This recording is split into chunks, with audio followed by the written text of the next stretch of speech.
এটা হলো দীঘায় নতুন তৈরি হওয়া জগন্নাথ মন্দির। এটাই হলো প্রথম টোল আমরা ক্রস করব। সাঁতরাগাছি থেকে আসলে ওই রাস্তা দিয়ে এসে এই রাস্তার সাথে এখানে জুড়ে যাবে। আমরা পৌঁছে গেলাম এই ধুলাগড় টোল প্লাজা। এই আমরা অর্ডার দিয়েছিলাম এই তন্দুরি রুটি আর এই যে তরকা। এই নন্দকুমার থেকে আমরা ডান দিকে টার্ন নেব। এখান থেকে আরও 90 কিলোমিটারের কাছাকাছি। এই হচ্ছে হোটেল। এই হোটেলটা এক্স্যাক্টলি এই সোজা চলে গেলে সি বিচটা পড়বে। এটা চিকেন কাবাব তৈরি হচ্ছে। হ্যালো বন্ধুরা, কেমন আছেন? আশা করি ভালো আছেন। আজকে আমি যাচ্ছি দীঘা বাই রোডে, মানে গাড়ি নিয়ে যাচ্ছি দীঘা। আজকে যাচ্ছি সন্দীপের সাথে। এই যে সন্দীপ ড্রাইভ করছে। সন্দীপ ভাই বলো। কলকাতা থেকে দীঘার দূরত্ব 200 কিলোমিটারের কাছাকাছি, আর এই গাড়িতে সময় নেবে 4.5 থেকে 5 ঘন্টার কাছাকাছি। জ্যামের উপর ডিপেন্ড করবে। সঙ্গে থাকুন, ভিডিওটা দেখতে থাকুন। এখন যাচ্ছি এই এয়ারপোর্ট থেকে বেলঘরিয়া এক্সপ্রেসওয়ে ধরলাম। আমরা এখন দক্ষিণেশ্বরে আছি, আর এই দক্ষিণেশ্বরে এই নিবেদিতা সেতু ক্রস করছি। আপনারা যারা ট্রেনে করে দীঘা যেতে চান, প্রতিদিন সকালে 6:45 হাওড়া থেকে ছাড়ে তাম্রলিপ্ত এক্সপ্রেস। 3 ঘন্টা 20 মিনিট সময় নেয়, দীঘাতে পৌঁছায় সকাল 10টা 5-এ। এছাড়া পাহাড়িয়া এক্সপ্রেস ছাড়ে, যেটা শনিবার করে ছাড়ে সকাল 7টা 50-এ। আর তাছাড়া কিছু স্পেশাল ট্রেন সাঁতরাগাছি থেকে শনি রবিবার আপনারা পাবেন। এই আমরা একটা টোল ক্রস করছি। এটাই হলো প্রথম টোল আমরা ক্রস করব। এই টোলটাতে আমাদের 65 টাকা লাগলো।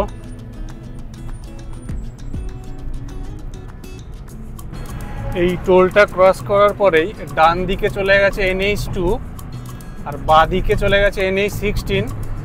আমরা এই বাঁ দিকের রোডটাই ধরবো।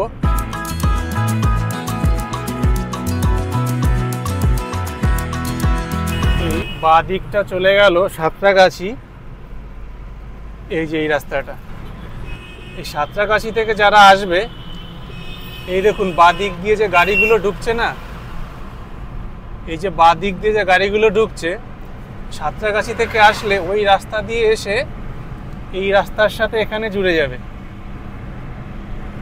মানে যারা কলকাতা থেকে বিদ্যাসাগর সেতু হয়ে আসবেন, তারা কিন্তু এখানে এসে জুড়ে যাবেন এই রাস্তার সাথে। আমরা পৌঁছে গেলাম এই ধুলাগড় টোল প্লাজা, আর এখন সময় 9টা 50 মিনিট লাগলো। এই টোল প্লাজাতে 130 টাকা, আর আগেরটাই পড়েছিল 65 টাকা। এখন অবধি 195 টাকা টোলে লাগলো। এই উলবেড়ি আসতে আসতে 10টা 10 বাজে। খিদে পেয়ে গেছে, ব্রেকফাস্ট করতে হবে। কি এখন খেয়ে নেবে? এই সামনে আজাদিন ধাবা পড়বে, ওখানেই দেখি কি পাওয়া যায়। এই আমরা বাঁ দিকে ঢুকে গেলাম। গুগল ম্যাপে সামনেই দেখাচ্ছে আজাদিন ধাবা।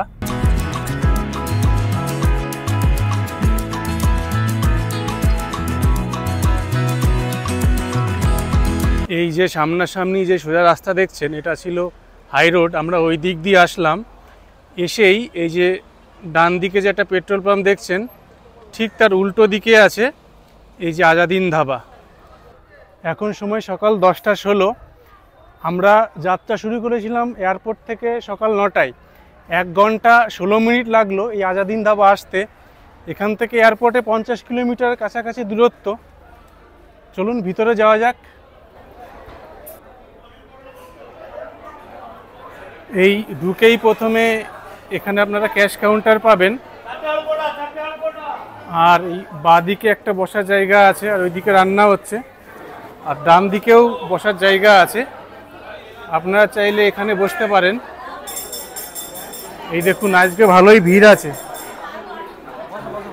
এই আমরা অর্ডার দিয়েছিলাম এই তন্দুরি রুটি আর এই যে তরকা আর এই যে ডিম, আর লস্যিটা পরে দেবে। গরম গরম রুটি খেয়ে আপনাদের একটু বলি কেমন করেছে। ভালোই করেছে, এটা রান্নাটা আগা করেই ভালো পারে। এর আগেও আমি একবার খেয়েছিলাম, চিকেন ভর্তা আর রুটি নিয়েছিলাম, তখনও ভালো ছিল।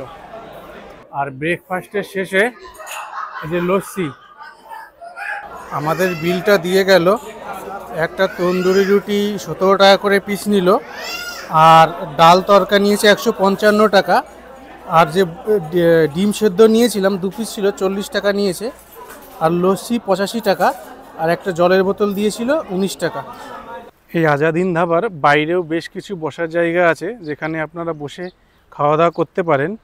আর তার পাশেই আছে এই যে টয়লেট, আপনারা চাইলে ইউজ করতে পারেন যদি দরকার লাগে। এই আজাদিন ধাবা থেকে ব্রেকফাস্ট কমপ্লিট হয়ে গেল।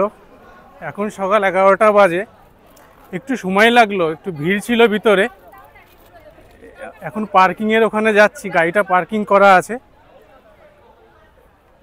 এই দেখুন আমাদের গাড়ি। চলুন ভিডিওটা দেখতে থাকুন, সঙ্গে থাকুন। পৌঁছে গেলাম কোলাঘাট।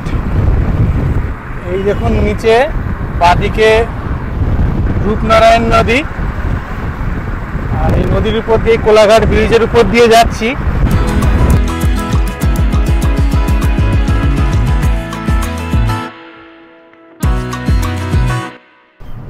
পৌঁছে গেছি কোলাঘাট।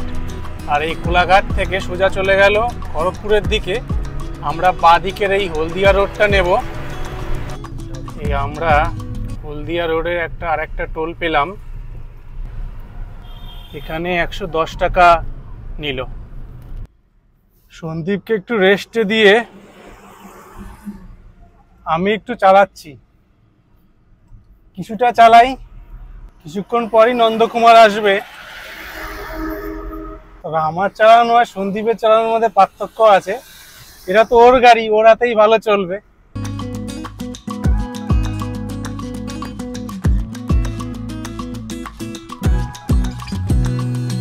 যারা গাড়ি চালাতে ভালোবাসে তারা কিন্তু মানে গাড়ি নিয়ে মন্দারমণি বা দীঘা একবার না একবার গেছেই। আপনি গেছেন নাকি? যদি যান কমেন্ট করে জানাবেন। আমরা নন্দকুমার পৌঁছে গেলাম। এই নন্দকুমার থেকে আমরা ডান দিকে টার্ন নেব। এখান থেকে আরও 90 কিলোমিটারের কাছাকাছি আমরা যাব। এখন দুপুর 12টা বেজে গেছে, দেখার কখন পৌঁছাই দীঘা। আর এই বাঁদিকের যে রাস্তাটা দেখছেন, এটা সোজাসুজি হলদিয়া চলে যাচ্ছে। আমরা এই হলদিয়া রোড থেকে বেরিয়ে আমরা এই ডান দিকে ঘুরে গিয়ে এই সোজা দীঘার রোডে উঠে পড়লাম। গুগল ম্যাপে সময় এখনও 2 ঘন্টার কাছাকাছি লাগবে বলছে, মানে 1টা 2টো বাজবে আশা করছি।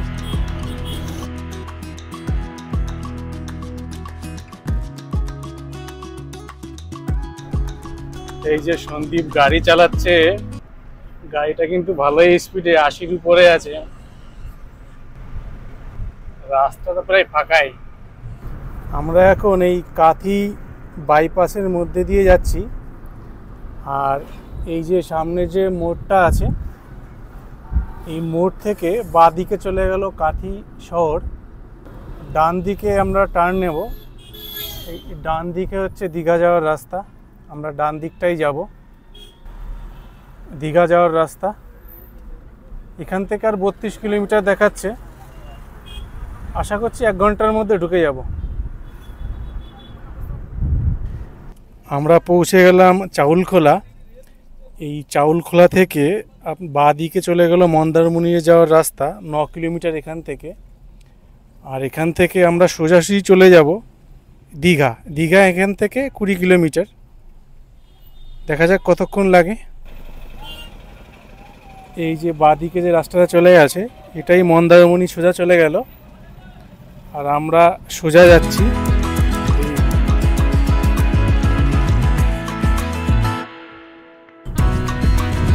আমরা দীঘার যে ওয়েলকাম গেট, এই ওয়েলকাম গেটটাকে ক্রস করছি। এই গেটটা কিন্তু দূর থেকে দেখতে বেশ ভালোই লাগছে। এই দেখুন, এটা আমরা ক্রস করে গেলাম। এই সোজা চলে গেলে, এই রাস্তাটা সোজা চলে গেলে ওল্ড দীঘা হয়ে নিউ দীঘা যাওয়া যায়। আর এই ডান দিকে যে রাস্তাটা আছে এটা নিউ দীঘা সরাসরি চলে যাচ্ছে বাইপাস হয়ে, এই সোজা নিউ ওল্ড দীঘা। আর এই যে বাইপাস ধরে নিলাম, একটু ভিড়টা কম পাবো। দীঘাতে এবার হোটেল গ্রিন গেটে থাকছি, এই হচ্ছে হোটেল। এই হোটেলটা এক্স্যাক্টলি এই সোজা চলে গেলে সি বিচটা পড়বে। আর এই হোটেলের সামনে আছে অমরাবতী পার্ক। এই অমরাবতী পার্কের জাস্ট উল্টো দিকেই এই হোটেল গ্রিন গেট। এই 107 রুমটা আমি আপনাদের দেখাবো। এই দেখুন, এই রুমটা কিন্তু বেশ বড়ই আছে। এটা হচ্ছে এসি ডিলাক্স রুম, এখানে এসি আছে, ফ্যানও আছে। আজকে এই হোটেলেই থাকছি। আপনারা যদি এই হোটেলে থাকেন, নাম্বারটা আমি ডিসক্রিপশান বক্সে দিয়ে দেবো, আপনারা চাইলে ফোন করে বুকিং করে নেবেন। আর অবশ্যই অনলাইনে এই হোটেলের ব্যাপারে একটু জেনে নেবেন। দীঘাতে আসতে আসতে 2:30 বেজে গেছে, আর তারপরে হোটেলের রুম খুঁজতে খুঁজতে আরও আধ ঘন্টা, 3টে বেজে গেছে। দুপুরের খাওয়া এখনও হয়নি। এখন বেরোলাম, দেখি দুপুরে কি খাওয়া যায়। এই সামনে যে দোকানটা দেখছেন ভরপেট, এখানেই আজকে লাঞ্চটা করব। পেট ভরে খাই, সৈকতে বেড়াই। এই রেস্টুরেন্টটা যা স্টেশন থেকে, এই দিকটা নিউ দীঘা স্টেশন আছে, স্টেশন থেকে 2-3 মিনিট পায়ে হাঁটলেই আপনারা এই ভরপেট রেস্টুরেন্টে আসতে পারবেন। চলুন এখানকার খাওয়া দাওয়া ট্রাই করব, কেমন হবে আপনাদের সাথে শেয়ার করব। এই ভরপুর রেস্টুরেন্টে এই যে ভেজ থালি আসে, যেটা এদের ভেজ থালিতে কী কী দেয় দেখুন। এই আলু ভাজা, রাইস, একটা পাঁপড় দিয়েছে, এটা ডাল আছে, এটা একটা তরকারি আছে, এটা আলুর দম, এখানে চাটনি, আর এখানে হচ্ছে একটা মিষ্টি দিয়েছে। এই টোটালটা হচ্ছে 170 টাকা নিয়েছে। আর এই যে কাতলা মাছের কারি নিয়েছি, এখানে 2 পিস কাতলা আছে, যেটা হচ্ছে দাম হচ্ছে 200 টাকা 2 পিস কাতলা। প্রচুর দোকান খুলেছে এখন, একটু পরেই সন্ধ্যা হয়ে যাবে আর লোকজনের ভিড়ও বাড়বে। এই যে দেখুন সমুদ্র সৈকত নিউ দীঘা, বিকেল হয়ে গেছে আর জলটাও প্রায় কাছে চলে এসছে, মানে এখন নামা যাবে না। এখন এই দেখুন পাশে বোল্ডার ফেলা আছে, জলটা রাতের দিকে হয়তো আরো এগিয়ে আসবে। এখন জোয়ার আসছে, সমুদ্রটা দেখুন।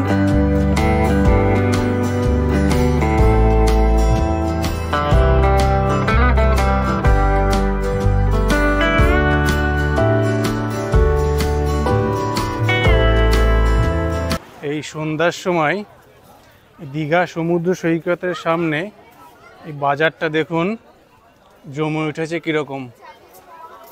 প্রচুর লোকজন জিনিসপত্র কিনছে, বিভিন্ন ধরনের জিনিসপত্র এখানে আপনারা পাবেন। দীঘাতে আসলে কিন্তু এরকম প্রচুর দোলনা আপনারা কিনতে পারবেন। এই দেখুন প্রচুর দোলনা বিক্রি হচ্ছে। এটা হলো এই মাছ ভাজার দোকানগুলো পরপর আছে, আর সাথে কিন্তু এরকমের বারবিকিউ করার ব্যবস্থাও আছে এখানে। এই যে একটা বারবিকিউ অলরেডি হচ্ছে। এটা কি বারবিকিউ হচ্ছে গো? চিকেন কাবাব।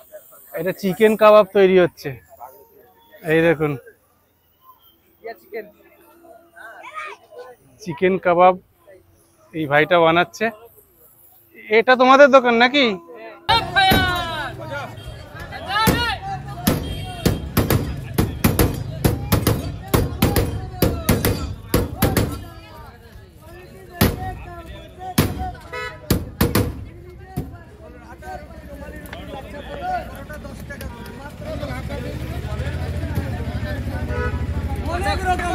পাবেন আপনি 8 পিস 100 টাকা, তরকা পাবেন 50 টাকা, মিক্স পাবেন 70 টাকা প্লেট, চিকেন কষা আছে 4 পিস 100, কাশ্মীর আলুর দম আছে 50 টাকা প্লেট, কাজু দিয়ে বানানো, ডিনার কারি পাবেন 5 পিস 100 টাকা।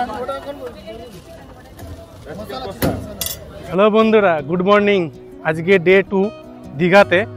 সকাল সকাল চলে আসলাম সমুদ্র সৈকত দেখতে, কিন্তু সকালে জোয়ার থাকার জন্য যথারীতি বিচে নামতে পারলাম না।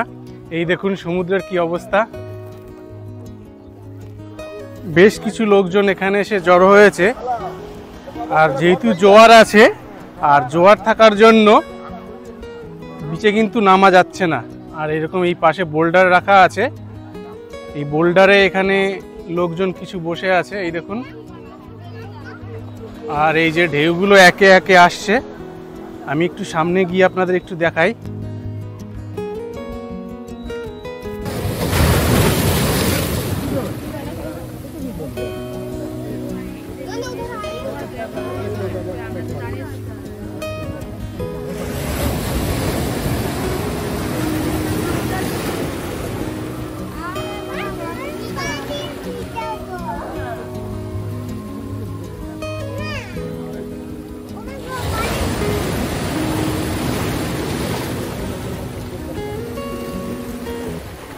নিউ দীঘা সি বিচের সামনে সকাল সকাল এই শীতকালে খেজুরের রস বিক্রি হচ্ছে।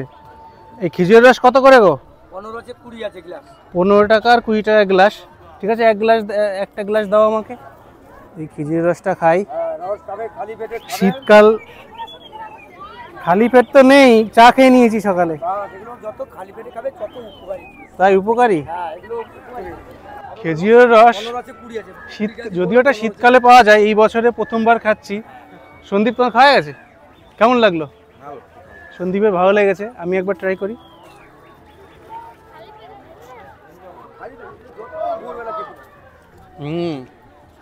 বেশ ভালোই লাগছে দাদা, খেজুর রসটা ভালো। এই যে এই দাদাকে চিনে নাও বন্ধুরা, এই নিউ দীঘাতে আসলে এনার কাছে খাবে। এইটা আপনি এখানেই বিক্রি করেন তো? এই বিচের সামনেই ওনাকে পেয়ে যাবেন। এটা 2 নম্বর ঘাট, 2 নম্বর ঘাটের সামনে বিক্রি করে। এই দেখুন খেজুরের রসের কালারটা দেখুন।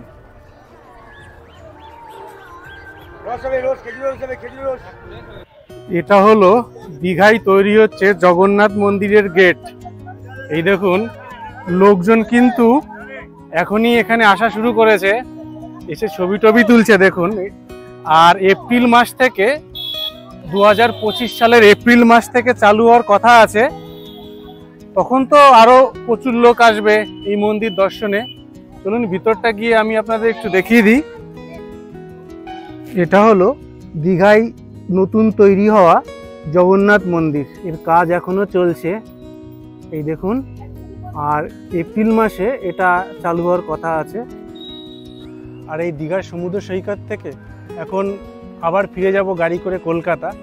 ভিডিওটা এখানেই শেষ করলাম। আপনাদের কেমন লাগলো কমেন্ট করে জানাবেন। ভালো লাগলে লাইক করবেন আর বন্ধুদের সাথে শেয়ার করবেন। আর আমার চ্যানেলে যদি নতুন হয়ে থাকেন, চ্যানেলটি সাবস্ক্রাইব করে আমার পাশে থাকার অনুরোধ রইল। খুব শীঘ্রই দেখা হচ্ছে পরবর্তী ভিডিওতে। ভালো থাকবেন, সুস্থ থাকবেন, টাটা।